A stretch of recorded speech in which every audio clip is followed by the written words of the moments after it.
Assalamualaikum warahmatullahi wabarakatuh. Alhamdulillah, alhamdulillahirabbil alamin.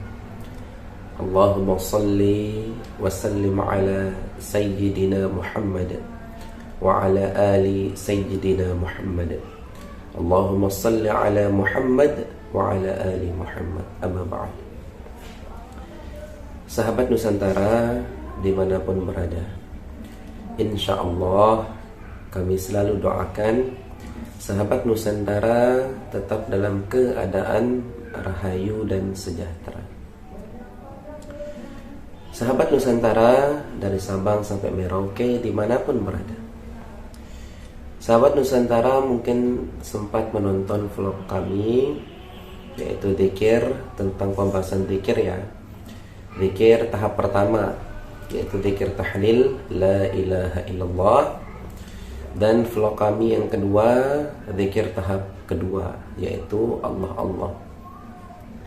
Insya Allah kesempatan kali ini, dalam vlog kali ini kami akan menyampaikan tentang zikir tahap ketiga, yaitu zikir nafas.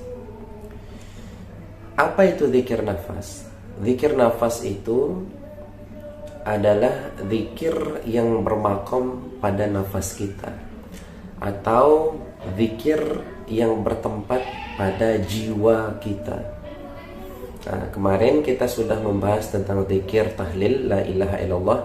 Itu zikir yang bermakom pada badan kita, ya. Lalu zikir Allah Allah tahap kedua, zikir tahap kedua, yaitu zikir yang bermakom pada kalbu kita atau hati kita. Nah, zikir tahap ketiga yaitu zikir yang bermakom pada jiwa kita.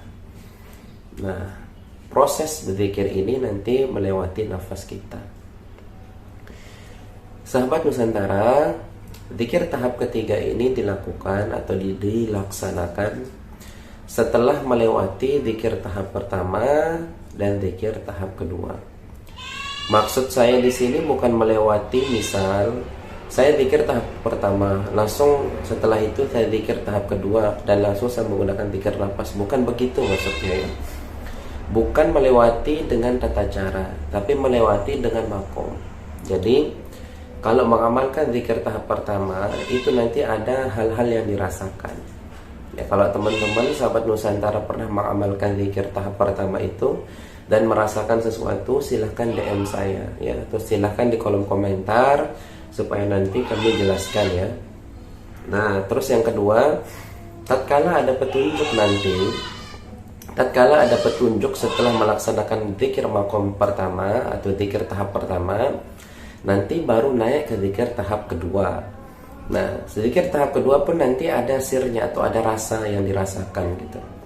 Setelah sesuatu yang dirasakan itu silahkan teman-teman komentar ya, atau bisa DM saya. Nah, setelah merasakan sesuatu itu, baru nanti dengan sendirinya masuk ke zikir tahap ketiga ya. Jadi yang menjadi acuan itu adalah rasa ya, sesuatu yang datang atau petunjuk ya. Bukan zikir tahap ketiga itu dilaksanakan secara tutorial atau secara beruntun ya. Zikir tahap pertama langsung zikir tahap kedua, langsung zikir tahap ketiga, tidak begitu ya. Tapi dilaksanakan dengan cara zikir tahap pertama datang petunjuk, datang rasa, datang petunjuk.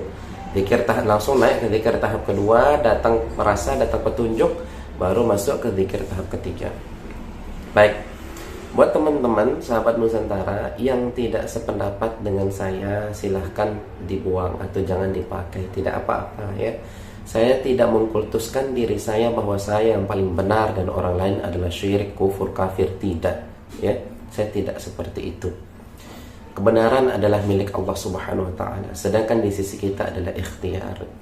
Maka kami selalu sampaikan tatkala kami live secara streaming di TikTok dan lain sebagainya, aplikasi lain, saya selalu sampaikan apabila ada salah kata saya mohon dimaafkan karena itu datang dari hawa nafsu saya. Namun apabila itu adalah kebenaran, maka itu datang dari Allah Subhanahu wa taala, bukan datang dari saya. Karena pada hakikatnya saya pribadi adalah wayang ya, wayang tidak bisa apa-apa. yang berilmu, yang kudrat iradat, yang kuasa itu adalah dalangnya. Dalam hal ini dalangnya adalah Allah Subhanahu wa taala. Tiada daya upaya bagi saya melainkan atas kudrat iradat izin ridha dari Allah Subhanahu wa taala. Ya, sahabat Nusantara, secara keilmuan saya akui mungkin saya adalah orang fakir, lemah secara ilmu hadis, ilmu tafsir, ilmu nahwu, saraf, mantah, balaghah, arud. Saya adalah orang yang lemah dalam ilmu. Ya, saya sadari itu. Tapi silakan teman-teman sahabat Nusantara, apabila mau diamalkan silahkan. Apabila tidak sependapat silahkan ditinggalkan. Ya, saya tidak mau istilahnya menyibukkan diri dalam hal debat. Ya, kalau tidak sepakat tinggalkan, gampang kan? Ya, kalau sepakat laksanakan, silahkan. Ya. Baik, kita masuk ke pembahasan inti ya, zikir tahap ketiga. Jadi zikir tahap ketiga ini dalam metodologi saya pribadi, perjalanan saya pribadi, zikir tahap ketiga ini adalah zikir nafas. Nah, zikir nafas itu seperti apa ya teman-teman? Nah, jadi pertama-tama pastikan diri antum sudah melewati zikir tahap pertama, sudah mendapat petunjuk di situ, sudah mendapatkan rasa di situ. Terus kedua, masuk ke zikir tahap kedua. Pastikan diri antum juga lulus dalam hal itu, baru masuk ke tahap zikir tahap yang ketiga.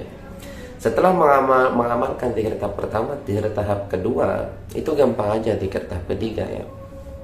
Nah, antum tinggal duduk bersila atau duduk iftirash, duduk seperti orang sholat ya. Duduk pada saat tasyahud awal, atau duduknya bersila, senyamannya bagaimana silahkan.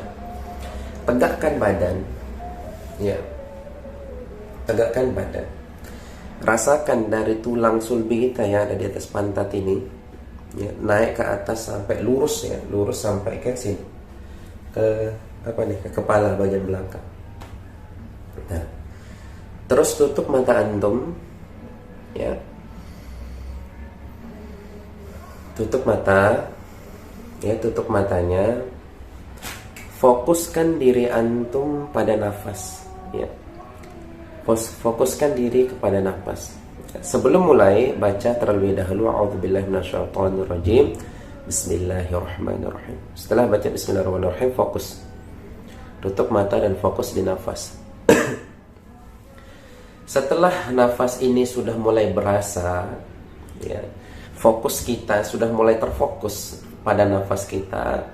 Nanti banyak ya pengalaman teman-teman, ada yang bahkan melihat nafasnya sampai berwarna gitu ya. Ada yang mendengar nafasnya sampai berirama, ada yang mengatakan sampai berwarna, sampai berirama, bahkan lain-lain. Intinya fokus di nafas ya. Setelah fokus di nafas, rasakan begini ya, rasakan pada diri antum, hidup ini, hidup ini adalah titipan Allah Subhanahu wa ta'ala. Rasakan, hidup ini adalah titipan Allah Subhanahu wa ta'ala. Allah maha hidup, sedangkan hidup saya dihidupkan oleh yang maha hidup. Pahami kata-kata saya. Resapi itu. Hidup ini milik Allah, hidup ini dari Allah. Setelah itu, yang kedua, setelah fokus merasakan hidup ini dari siapa ya, hidup ini milik siapa, baru masuk kedua. Tidak ada upaya saya melainkan atas kudrat iradat Allah ya. Saya tak mampu duduk ya, duduk begini, saya tak mampu duduk melainkan atas izin, kudrat, iradat dan ridho Allah. Saya tak mampu duduk. Rasakan pendengaran, penglihatan, penciuman, nafas, perasa kita ini, bahwa saya tak mampu merasakan ini melainkan kecuali atas izin, kudrat, iradat dan ridho Allah. Saya tak mampu merasakan ini kecuali ada hidup pada diri saya, sedangkan hidup dari Allah Subhanahu wa ta'ala. Paham ya? Rasakan ya. memang agak berat ya. Saya cukup jelaskan sampai di sini, memang agak berat. Kecuali teman-teman sahabat Nusantara pernah melaksanakan zikir tahap pertama dan pernah melaksanakan zikir tahap kedua. Buat sahabat Nusantara, silahkan cari di playlist channel YouTube saya. Di sana ada kajian dan ceramah, ada zikir tahap pertama dan ada zikir tahap kedua. Nah, setelah itu terfokus teman-teman ya, sahabat Nusantara. Setelah terfokus, tarik napas melalui hidung. Bahwa hidup ini bergantung ya. Hidupnya saya ini bergantung. Bergantung pada apa? Rezeki Allah secara langsung. Apa rezeki Allah secara langsung pada hidup? Itu nafas kita ya. Nafas kita ini tak akan terputus ya. Setelah nafas ini masuk, energi jantung berdebar. Antara jantung dengan nafas itu terikat. Jantung berhenti, nafas berhenti. Nafas berhenti, jantung pun berhenti. Pahami ya?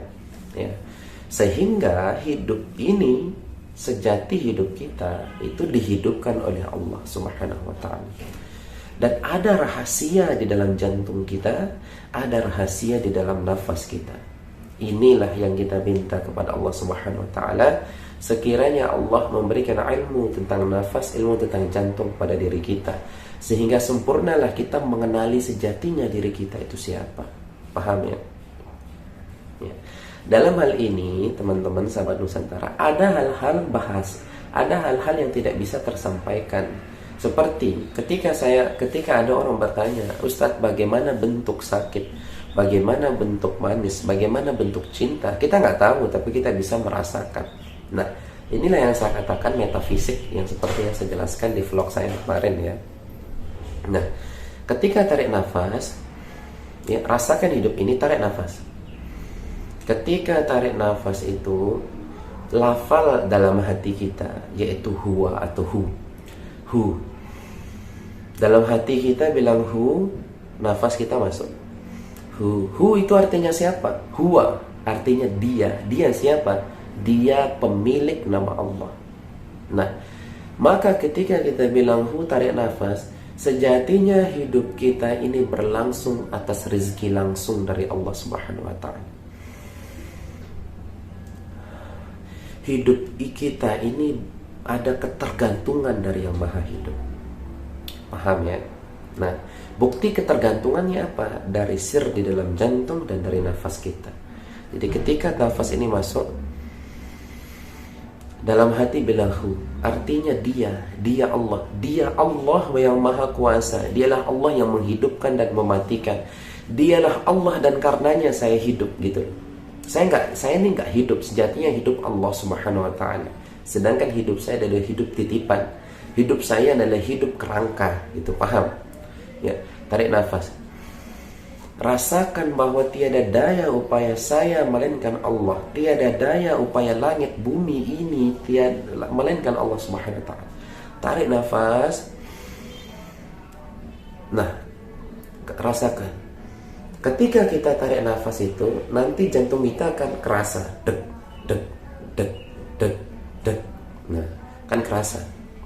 Nah, kalau teman-teman sahabat Nusantara, makanya saya sampaikan perlu melewati zikir tahap pertama dan perlu melewati zikir tahap kedua. Nanti setelah kita tarik nafas, jantung kita akan kerasa deg, deg, deg. Dan yang kedengaran itu bukan deg, deg, deg, deg, tapi yang kedengaran itu nanti adalah Allah. Allah. Allah dari sir di jantung kita ya. Setelah itu, setelah penuh nafas ini, baru kita lepas. Nah, ketika nafas ini keluar, hati kita bilang Allah. Allah. Tarik nafas lagi. Allah. Ketika nafas masuk bunyi dalam hati hu, ketika nafas keluar bunyi dalam hati Allah. Nah, rasakan itu. Mau keluarnya lewat mulut boleh, mau keluarnya lewat hidung pun boleh ya. Penting jangan keluar lewat telinga ya. Ya. Rasakan. Nah, fokuskan diri kita kepada nafas dan jantung kita. Nah, itulah kenapa perlu melewati zikir tahap pertama, zikir tahap kedua, baru masuk ke zikir tahap ketiga ini. Nah, teman-teman sekalian, sahabat Nusantara, ya, pada hakikatnya ilmu itu milik Allah Subhanahu wa taala. Ya. Satu pesan kami untuk diri pribadi kami, ketika setan tidak mampu membuat orang berbuat jahat, ya, maka setan akan berusaha membuat orang baik merasa diri paling baik. Hati-hati ya teman-teman. Ya. Setan akan berusaha, ketika setan gagal membuat orang berbuat jahat, maka setan akan berusaha membuat orang baik merasa diri paling baik. Membuat ahli fikih merasa diri paling ahli dalam fikih. Membuat ahli zikir merasa diri paling ahli di dalam zikir. Membuat ahli sunnah merasa diri paling nyunnah sendiri. Nah, pahami ya? Maka berhati-hatilah. Kita menuntut ilmu untuk mengenal diri dan untuk mengenal Allah sebagai bekal dunia dan akhirat. Padahal pada hakikatnya nanti, teman-teman sekalian, sahabat Nusantara, tatkala kita sudah memahami ilmu tersebut, ketika kita akan menghadap kepada Allah, kita tidak boleh merasa memiliki ilmu. Saya ulangi, kita tidak boleh merasa memiliki ilmu ketika kita menghadap kepada Allah. Tidak boleh merasa kuasa, tidak boleh merasa mampu, tidak boleh merasa alim. Yang boleh kita rasakan hanyalah tawakal, berserah, yaitu tiada daya upaya saya melainkan dari Allah Subhanahu wa taala. La haula wa la quwwata illa billahil aliyyil azim. Ilaihi anta maqsudi wa ridhaka matlubi, ya'tini muhabbataka wa ma'rifatika. Maka teman-teman sekalian, ayo kita fokus untuk memperbaiki diri. Jangan kita fokus membidahkan orang, mengkafirkan orang, mensyirikkan orang, ya. Kita dakwah sesuai jalur saja, ya. Yang sependapat silahkan digunakan, yang tidak sependapat silahkan dibuang. Saya tidak mengkultuskan pendapat pribadi saya adalah yang paling benar dan pendapat orang lain adalah salah. Tidak seperti itu. Kebenaran adalah milik Allah Subhanahu wa taala. Kita sebatas ikhtiar saja. Sahabat Nusantara, ketika nanti sudah masuk kepada zikir tahap ketiga, insya Allah dengan ridha Allah Subhanahu wa taala, sahabat Nusantara akan dituntun nanti bagaimana cara mengenali diri, hakikat hidup ini apa, dunia ini apa. Teman-teman akan diajarkan langsung. Dan pertebal sholawat, ya. Jadi teman-teman sekalian, sahabat Nusantara, sholawat itu memiliki cahaya atau memiliki nur atau memiliki muatan energi, ya, energi murni, pure energi, energi murni. Maka perbanyaklah sholawat. Ini buat teman-teman yang tidak memiliki guru mursyid, ya, yang bingung harus berguru di mana, perbanyaklah sholawat. Nah, jadi sholawat itulah yang akan membimbing sahabat Nusantara, ya, membimbing sahabat Nusantara menuju kepada jalan yang benar, yaitu jalan kepada Allah Subhanahu wa taala. Nah, terutama dalam hal-hal yang seperti ini ya sahabat Nusantara. Kalau mungkin bab fikih kita pelajari itu gampang, ya, seperti begini karena itu sesuatu yang jelas, atau fisik. Misal ketika fikih mengatakan tangan, ya jelas ini tangan. Ya. Jelas ini tangan. Fisiknya jelas kalau ini adalah tangan, gitu ya. Nah, ketika fikih menyuruh kita membasuh wajah, wajah jelas. Ya. Tapi dalam hal rasa, itu kita tidak bisa didikte seperti kita menunjukkan wajah dalam hal fisik, seperti kita menunjukkan tangan dalam hal fisik. Dalam hal rasa, tidak bisa terdikte seperti itu. Makanya, rasa itu adalah sesuatu yang unik lah ya. Karena apa? Bahasa kita itu tidak sempurna menjelaskan makna ya. Kadang ketika kita merasakan sesuatu, kita sampai bingung mau ngomong seperti apa. Saya merasakan ini. Nah, inilah keterbatasan sesuatu yang terlihat untuk mewakili sesuatu yang tersurat. Keterbatasan yang tersirat, keterbatasan yang tersurat untuk mewakili yang tersirat. Keterbatasan yang tersurat untuk mewakili yang tersirat. Bahasa ini sesuatu yang tersurat, sesuatu yang bisa ditulis, ya, sesuatu yang bisa dieja. Itu ini yang tersurat. Sedangkan rasa adalah sesuatu yang tersirat. Nah, makanya kita nggak akan bisa mengukur keluasan hati manusia itu seperti apa.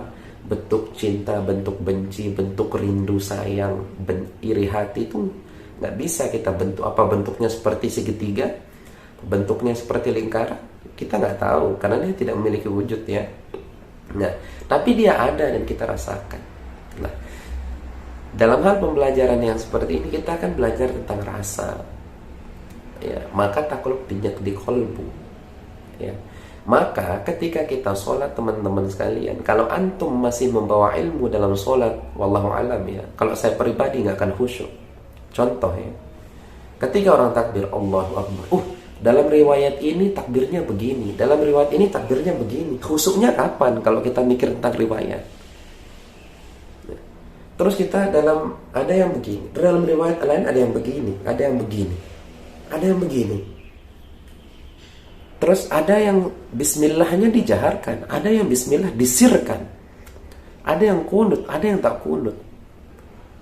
Nah, maka teman-teman sekalian, seperti yang saya jelaskan tadi, ya, kalau kita ingin menghadap kepada Allah, kita masih mampu, masih merasa mampu, masih merasa punya ilmu, tak akan sampai. Ini bagi saya pribadi, ya, bagi saya pribadi. Maka lepaslah ilmu kita, serahkan kepada Allah, karena memang ilmu itu sejatinya milik Allah.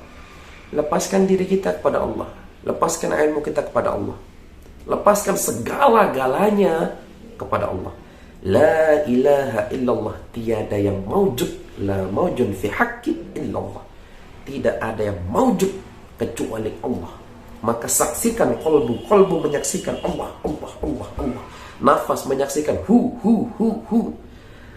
Badan kita bersyariat Allahu Akbar. Mulut kita mengucapkan Al-Fatihah, Bismillahirrahmanirrahim. Yang berbicara siapa? Yang menggerakkan siapa? Yang memberikan izin untuk kita memiliki kuasa untuk membaca Al-Fatihah itu siapa?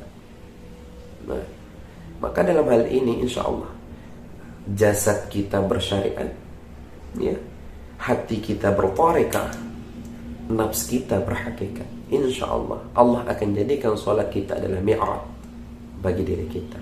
Ya teman-teman sekalian, semoga ini bermanfaat, ya, bagi saya pribadi dan kita semua. Sekali lagi saya sampaikan, saya tidak mengkultuskan pendapat saya yang paling benar dan pendapat orang lain adalah salah. Tidak. Kalau pendapat saya salah, silahkan dibuang. Kalau sesuai, silahkan dilaksanakan. Itu saja. Simple, kan? Ya. Semoga video ini bermanfaat, ya, untuk diri saya dan kita semua. Dan satu lagi, video ini tidak bermaksud untuk mendiskreditkan pihak siapapun dan manapun. Ya. Itu saja, sahabat Nusantara.